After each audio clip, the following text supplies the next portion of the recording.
Good morning, everyone. I hope you all are doing great at home. Today, we are going to start a new chapter of science, that is reproduction in animals. Reproduction means the process of producing young ones of the same kind. That is what we call reproduction. In this chapter, we will talk about how different animals reproduce or give birth to their young ones. Look here, warm up section. Match the following with their young ones. You have to try this part on your own.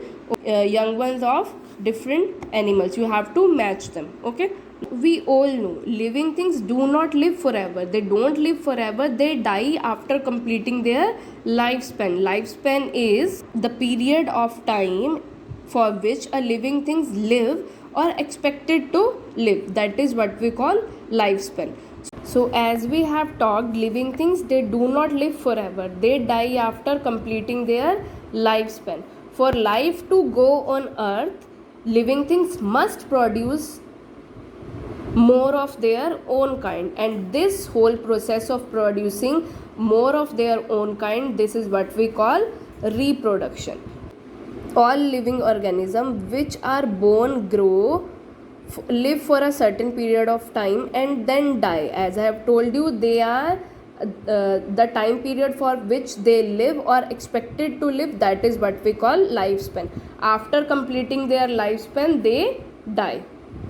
To ensure the continuity of life, the living organism must produce of their own kind. As I have told you, to life to go on earth, they must reproduce more of their own kind. And the process by which a living organism produce new organism of their own kind, this is what we call reproduction.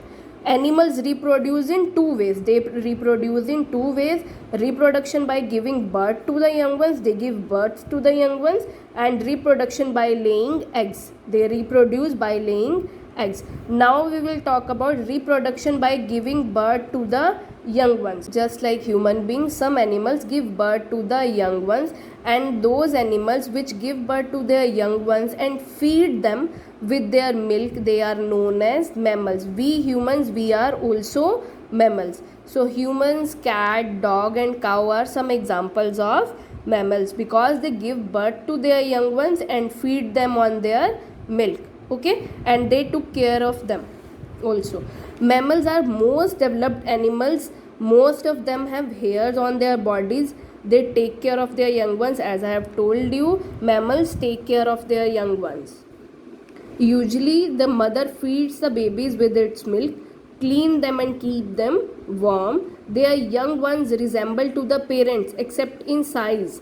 Like puppies, kittens and calves, whales and dolphin are mammal found in water, but they do not have hair on body. Whales and dolphins, they are both mammal also, but the thing is they do not have the hairs on their body. So I'll repeat, just like human beings, there are some animals who give birth to their young ones and they feed them with their milk. They are known as mammals. Cat, dog, cow, they all are mammals. Their body is covered with hair. They are having hairy bodies, or they are having hairs on their bodies, and they take care of their young ones, and they resemble to their parents except the size. Maybe they are big in size, small in size, but they resemble to their parents.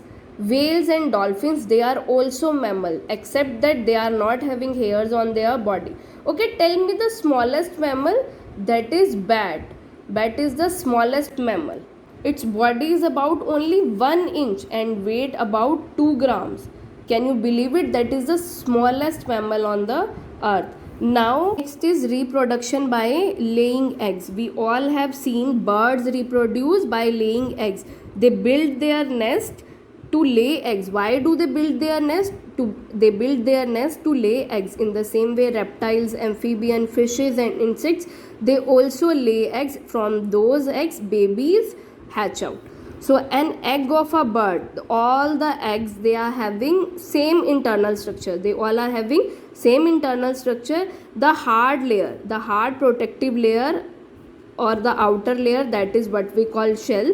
Inside the shell there is a white part, that is what we call albumin, and inside that albumin there is a yellow part. This is what we call yolk.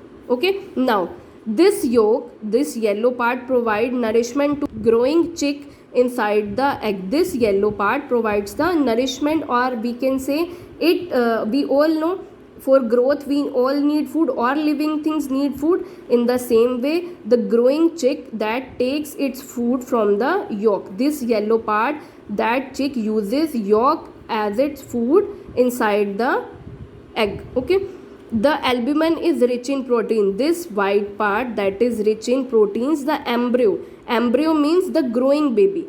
Growing baby develops into chick within the egg. Within the egg, the growing baby develops into the chick. The embryo goes through various stages of development before the egg hatch and the chick comes out. So look here, on the first day the embryo appears as a red spot in the yolk.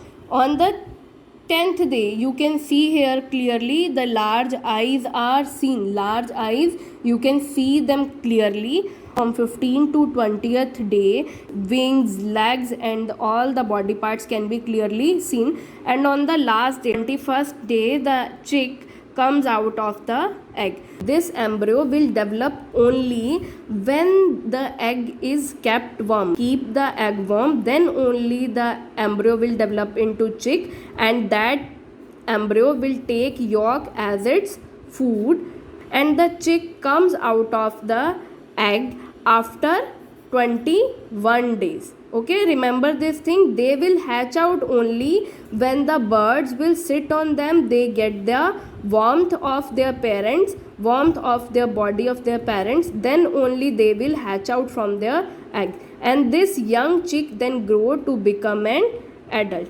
So what you have to do, read this whole chapter up to here and try the bookwork, try this warm up section. Okay, in the next video we will talk about the other egg laying animals.